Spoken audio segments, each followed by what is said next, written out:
I'm very thankful nga at least karon atong i-culminate ang 50th foundation since 1975, August 2 in particular, nga na-create ang Balay-Balay City Balay District. So, ganiha during sa positional marks, each one of us was ito kay para ma-recognize yung pag-umat siya mag-isa na kumakasabihan na sa tapat. That's okay. But I will recognizing atong JV partner.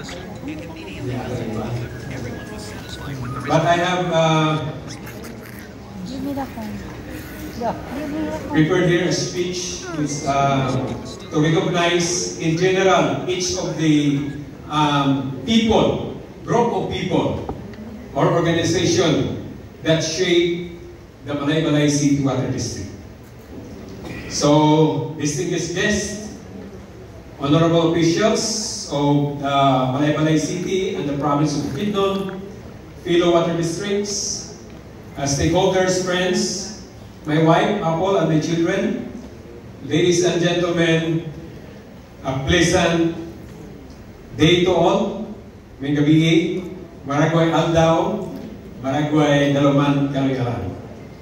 Today, we gather to celebrate a milestone of great significance, a 50th anniversary of the Balay-Balay City Water District.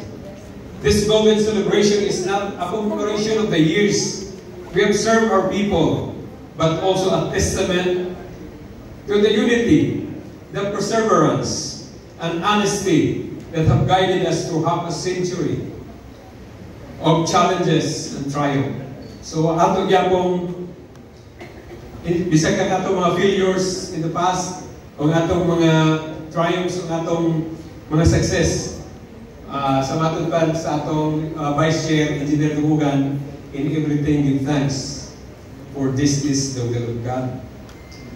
At the outset, allow me to extend my deepest gratitude and recognition to our distinguished guests who honor us with their presence today.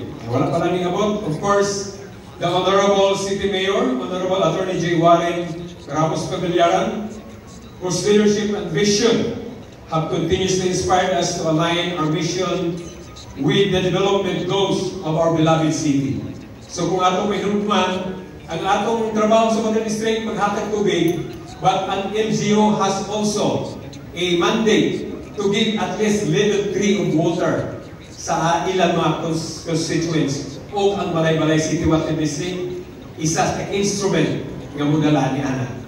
So of course, ang atong mga sangguni, Honorable Sangguniang Panglungsod, chaired by the Honorable Vice Mayor,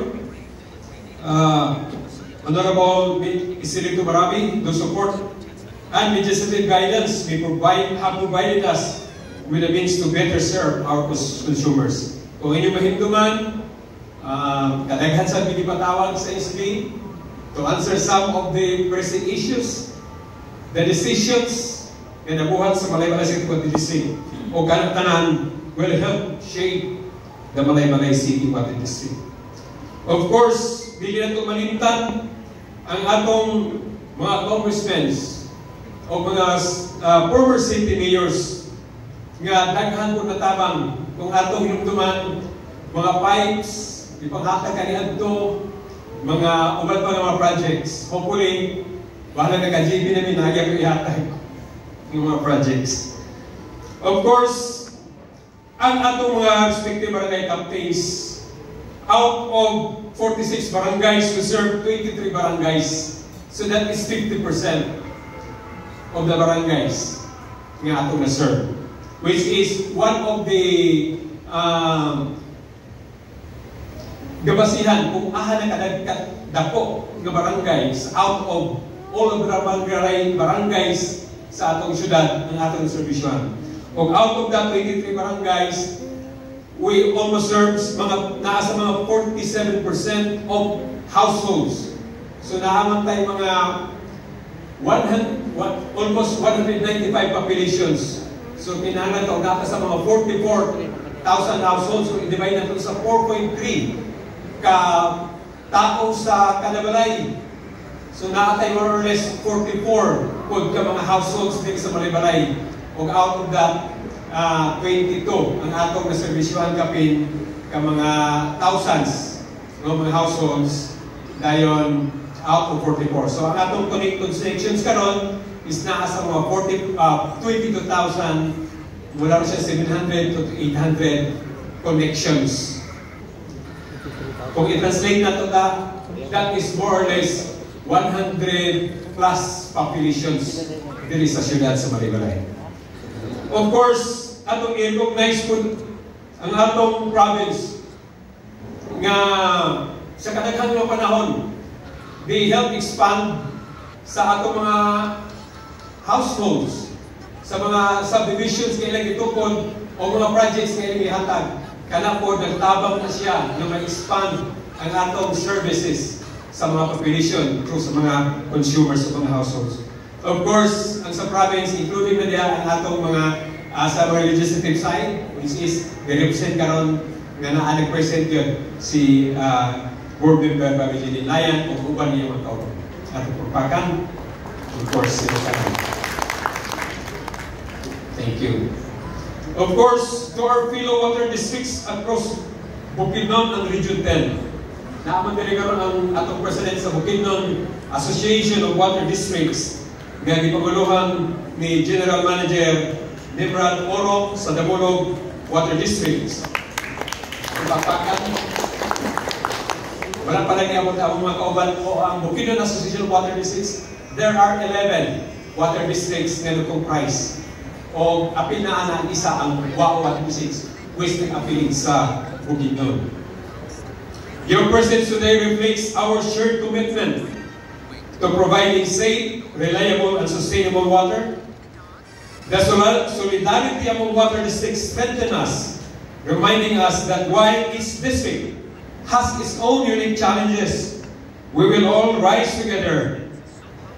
We share knowledge and support one another.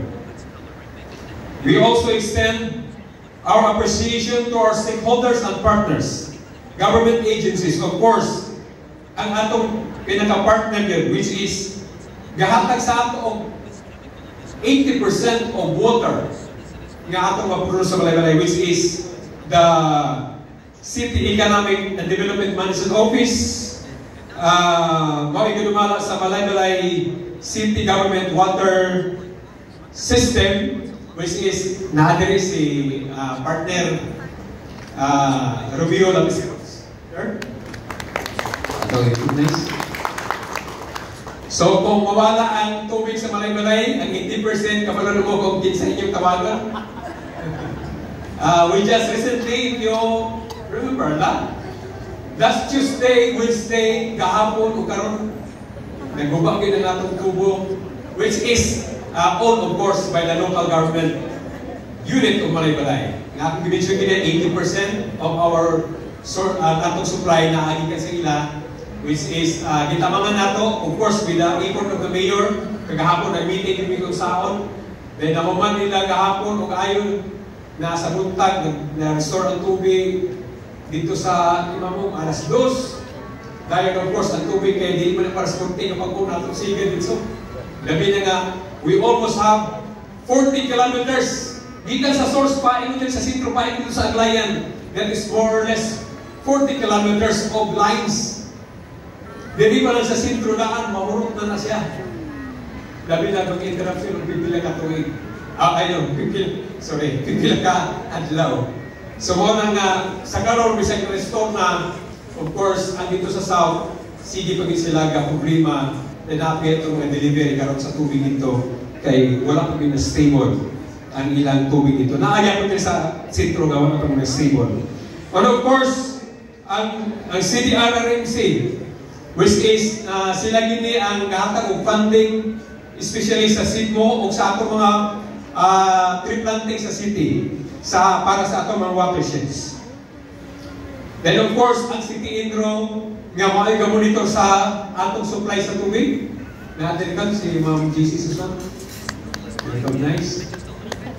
Nga sila ang kada bulan, kasukto na mo, kung pila na gid ang tubig sa itong masapa. Igo pa ba sa 195,000 populations? Or 5 years from now, kung mamutag 200,000 population, may igo pa ba ang atong water resources nga naa sa itong masapaan? Limpyo pa ba? Wala pa ba nahugaw? Sayon pa ba limpyuhan? Kung ma-process pa ba natutunan? So, mga na ang mga challenges na arise. So, that's why ang atong mga stakeholders and partners ato din silang i-recognize, especially the LGU, which is naa sa ila ang jurisdiction nga mag-protekta sa atong mga kalsangan o mga kasapaan. Kita sa Bata District, naagya po na sa atong jurisdiction, but of course, ang power lies within the jurisdiction of the local government. Of course, atong mga civic groups, Sawaga Movement, nga kapaniguro yun, nas Kibalaban, na matamnan, o Banyan Tree, kay if you can katungo sa Kibalaban, is a challenge kung musustain ko ba na siya for next 10 years or next 5 years, kung dili na siya mag-preserve. Of course, the Karancho, kauban nato permit sa clean-up drive, kung sa uban pa, o ang Eco-Venture, which is my organization, nga kada na i-clean-up drive o mag-implanting among ginig yung uban ng community. Of course, ang mga business leaders o mga private institution nga wala na lang namo na kuan, wala namo na invite din karon kay limited ang among resources, but anyway, ato gyapon sa nag-recognize. And of course, dili nato malimtan ang atong mga igsunan nga mga indigenous peoples, which also I belong. Ang atong, if you will know, ang atong mga water sources all lies within the ancestral domains.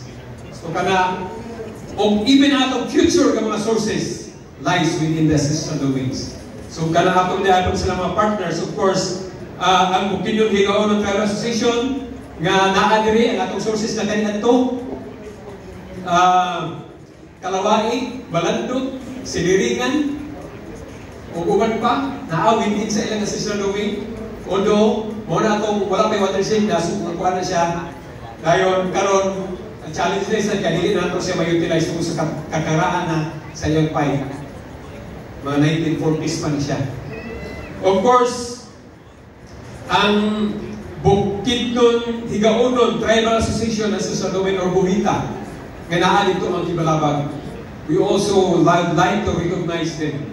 Kaya without them, naa sila gihatag part of sa atong Ipralo, nga part sa ila magdumala ang gihana.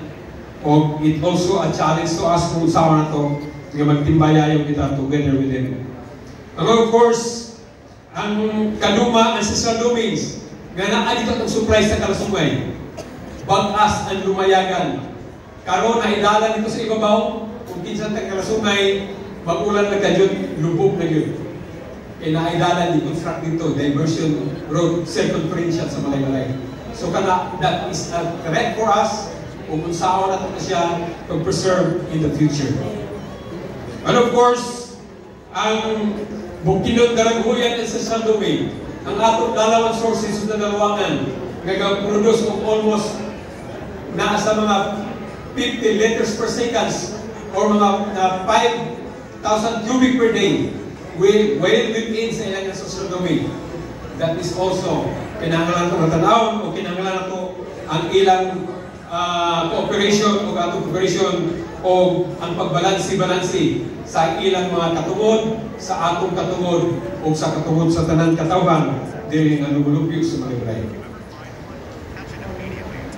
Kato sila tanan, o katuwa pa na po na-mention of course, whose trust and cooperation have enabled us to implement programs and projects that would have been impossible to accomplish kung Malay-Malay City Water District lang ang road.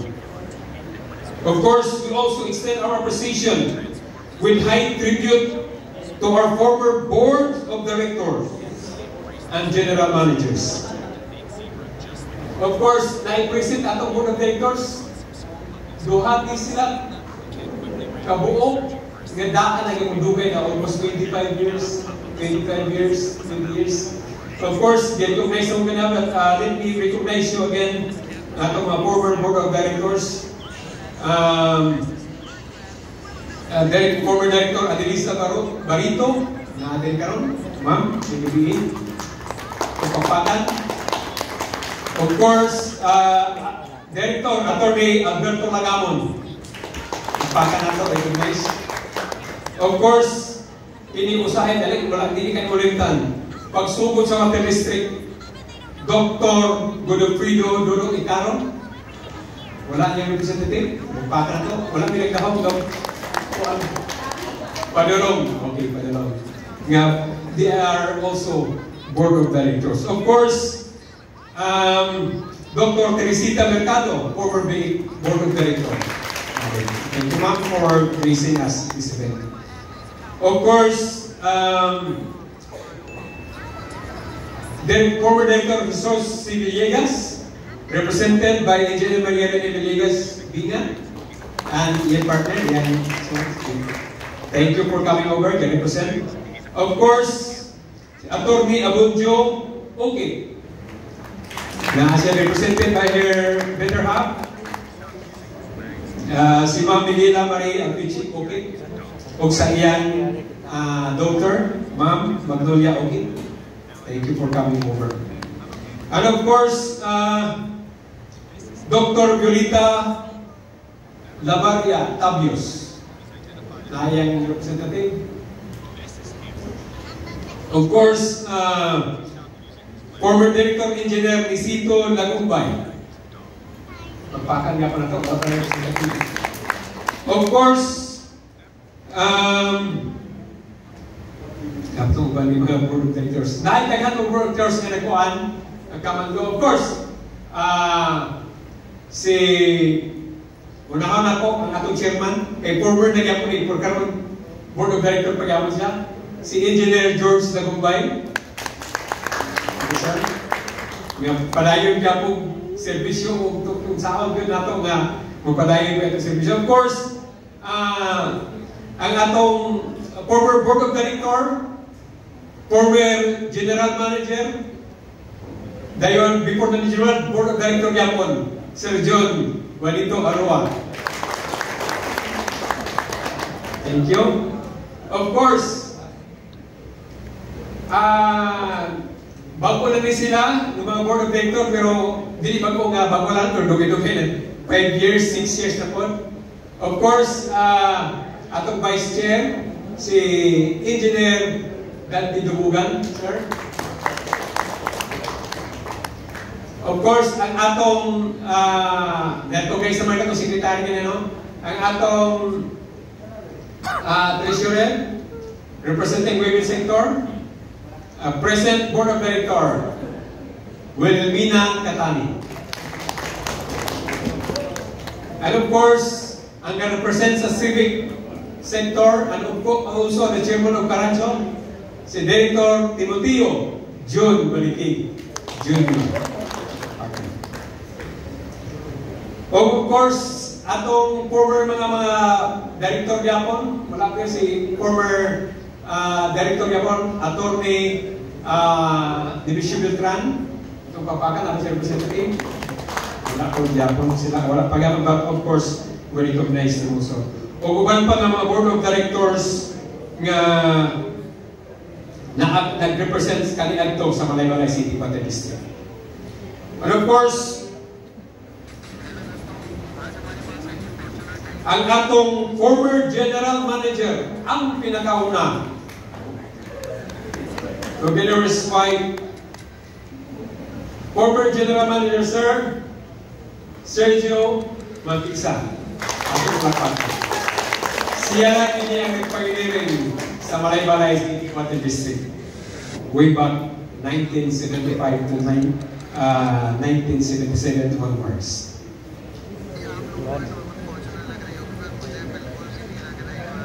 Katong gimension ako, former board of directors and general managers who built a strong foundation. Of course, nalimtan ako noon, ako na isa. Former, wala ko siya nilikan ng wala ko isa. Si Director Manny James Tudal. Naalim siya tali. Okay, natumpakan na to. Of course, si Director Babbage, Roberto Tingsay. Sila tanan who built the strong foundation on which we continue to stand. Kung wala ni sila, kung sila ikuan, we can continue to stand, baby. Their foresight and perseverance in earlier decades carved the path that allowed Balay City Water District to grow into the institution it is today. Whatever their decisions shape the present and the future of the Balay City Water District. Of course, to our employees, past and present, this celebration is most especially for you. The lifeblood of the Balay City Water District has always been the dedication of its men and women. Work quietly. Dili kay nato is na recognize, but they are there day and night under the heat of the sun or amidst the rains to ensure that water flows to every household. Bisan doon kung naay gamay interaksyon ng daghan, batikos kung pwede pa i-curse, kung pwede mga matay na lang. Nga na ang kakuan sa kuan. But, of course, we would like to recognize you, mabuhi mong tanan. Pagpakan mo sila. Tungang gabi, kaadlawon, naani sila, especially na itong mga operators o mga tenders na naa sa bukid. Nga,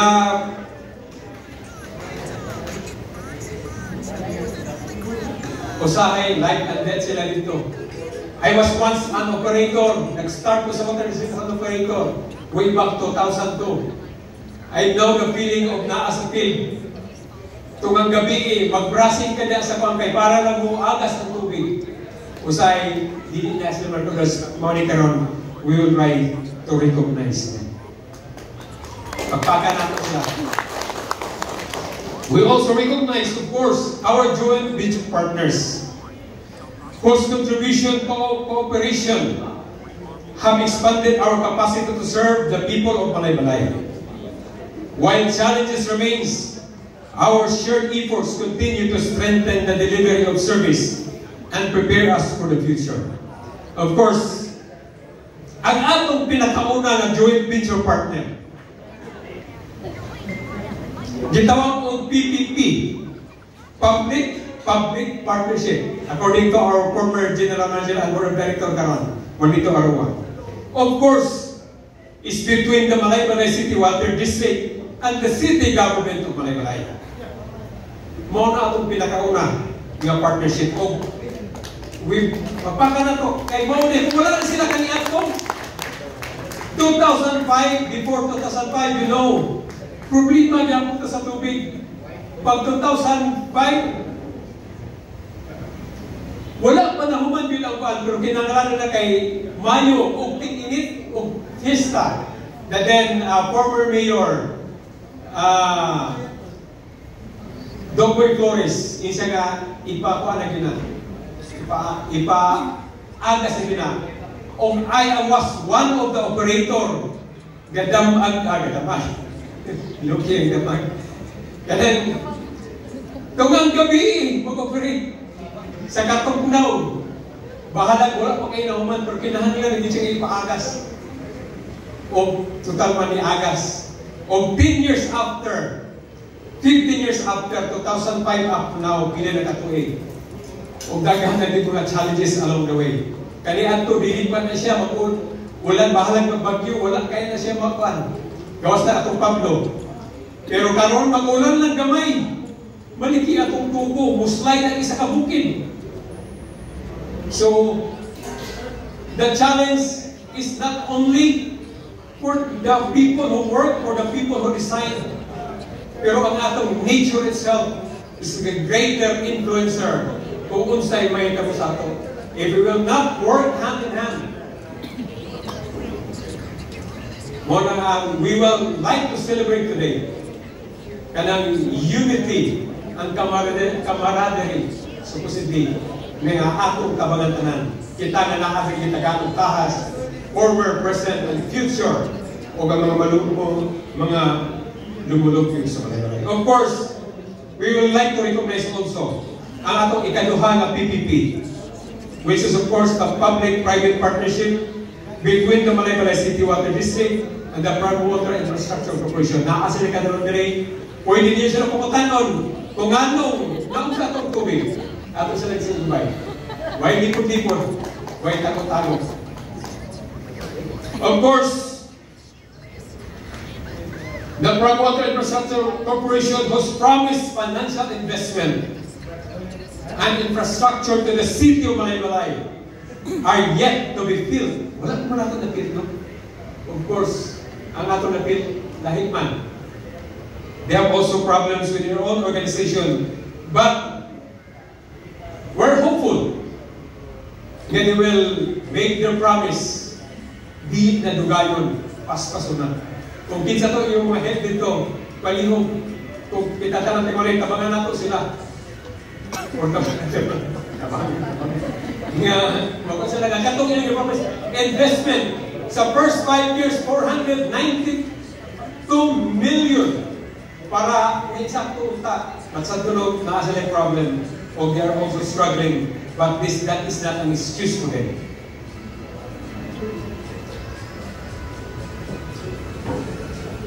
You know, the people of Malaybalay are earnestly waiting that one day we can proudly say that 24/7 water at last.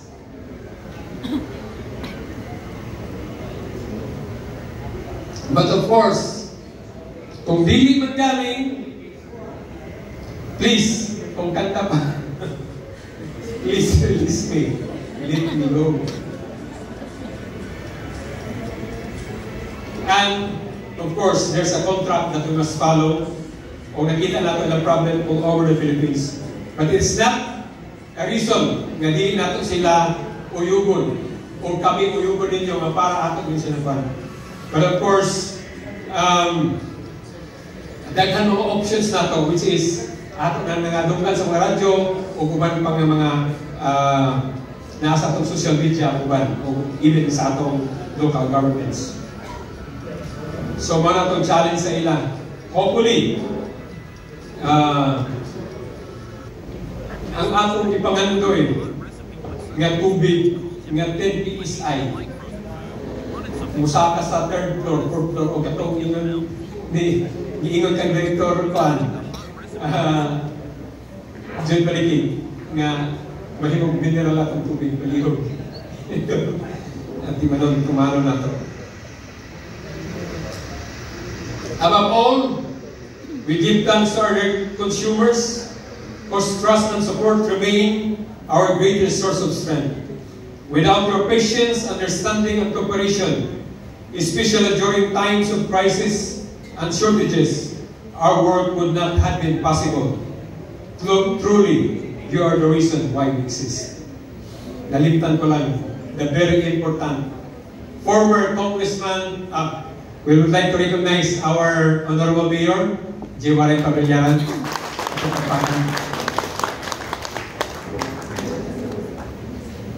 Nalimtan ako, sorry. Atong former Mayor and former Congressman, Rinaldo Tilandoca, nga dako kayo nakatabang sa Malaybalay City. Kanang building na nasa front, iyan ang gilibig. O guman pa ng mga pipes. Dahil of course, si former congressman at former senator, tipistugin muna ang pipe na gikan sa Dalwangan paingon sa Kalsungay, iya po nang gidonate. O si congressman, former congressman Anchita, na nag-donate po mga pipes ka nagigamit gikan sa Kasisang, pahingon sa Aglayan, part na kinay pang-donate. And of course, special mention, Attorney Divisio Okit, kanang front lot nga yuta di asaw. Abunjo, sorry. Abunjo Okit, sorry.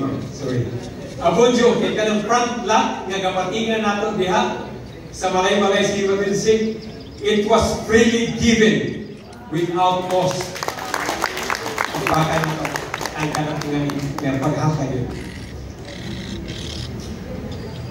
And of course, ang mga former mayors nga di na ito ma-mention per dimension na ganyan, no? I-mention na ito, balik ko niya. Katong pagsugod sa Balay City Water District. Si former Mayor Timothy Opaya, IBS. Pagsugod 1975. Dayon, nagsunod sila, of course, silang katong silang Dr. Violeta Labarya, si Villanueva, na American Sorry. I mention, ang mga Villanueva, na Electricity, Biansan. Pwede sa pagpakan niya po na ito. Dahil si former Mayor Horolan, nga dito nagsugod, nga nagsugod, put up of fund. Di-accumulate for how many years para ka ng atong water system, nga gikan sa Kibalabag, paingon diri sa sentro sa upper part. Nasugdan din na siya through the efforts of the former Board of Directors nga mahimo na siya nga na buhat na siya o mo na itong pagkaroon. Sige, malaki balik ko na. Sorry, Jay, may pala ito na. The suspicion and understanding and cooperation, especially during times of crisis and shortages, hamog yung nakuha na yung bulog, kanan.